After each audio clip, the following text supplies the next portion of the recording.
Hello everybody, welcome back to my YouTube channel. It's another day, and today I'll be doing a look breakdown with this particular footage here. I want to show you how I was able to create this look from a flat image like this to the final piece, which is this. So stay tuned with me. Let's roll the intro.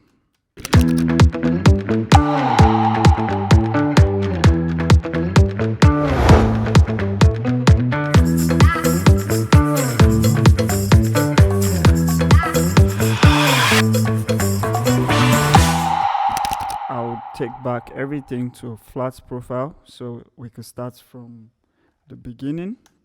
So in my node here, I actually put this in a group node because I have other clips attached together, so I needed to do the whole conversion.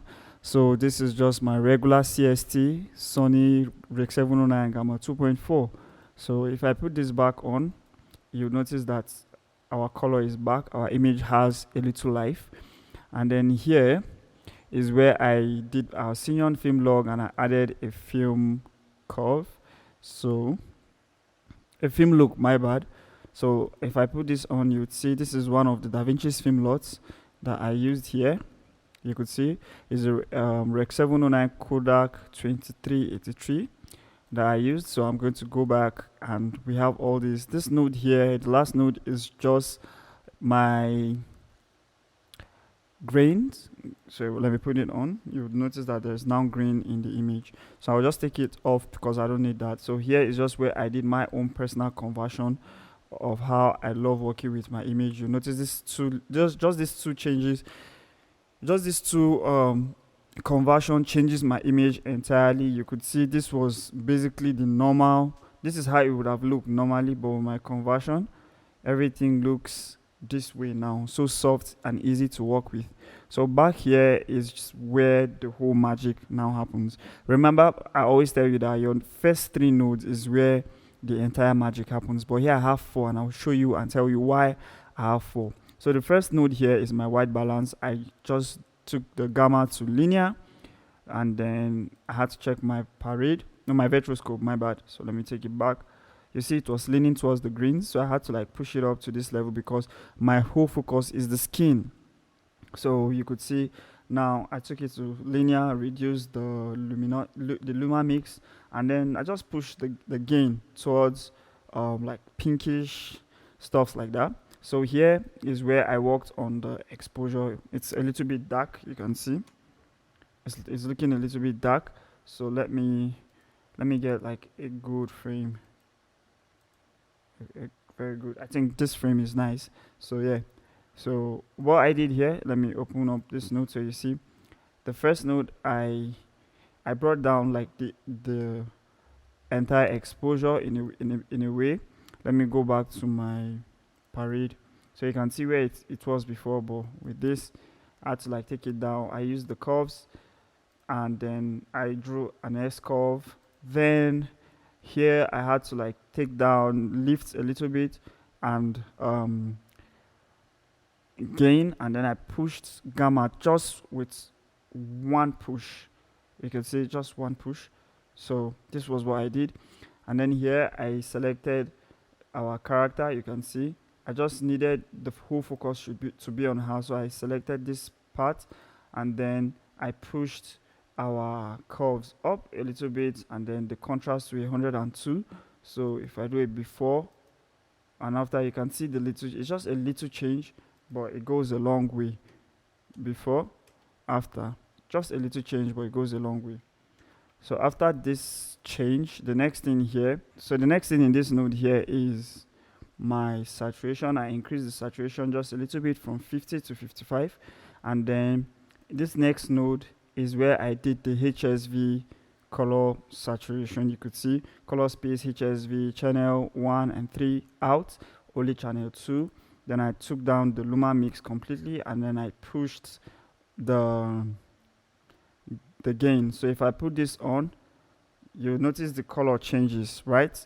It's more saturated and it has more density. But there's something I did which I literally use for most of my work, and I love doing that. It doesn't work for every image, most especially if it's an 8-bit image or an image with low bit rate. But from a 10-bit image is really good. So what I did was to, after I did my HSV and selected, I did my HSV and pushed the saturation. What I did was to come to my HSL qualifier, and then I selected her skin. And after doing that, after selecting the skin, this is how it looks. Then I inverted it. It was like this before. Then now I inverted the skin to be out of the selection, and then every other thing now is what we can see. So now the saturation affects everything here aside her skin. Why do I do so? Is because I love keeping the skin neutral and simple without trying to touch or destroy the skin. So if I should take this out completely, you will notice something in the skin. So I'll take it out.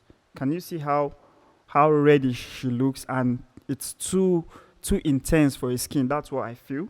So I just had to do it my own way. So now every other thing is having a good saturation, but her skin still remain the same. So the next thing here is the blues she's wearing. So let me put it on.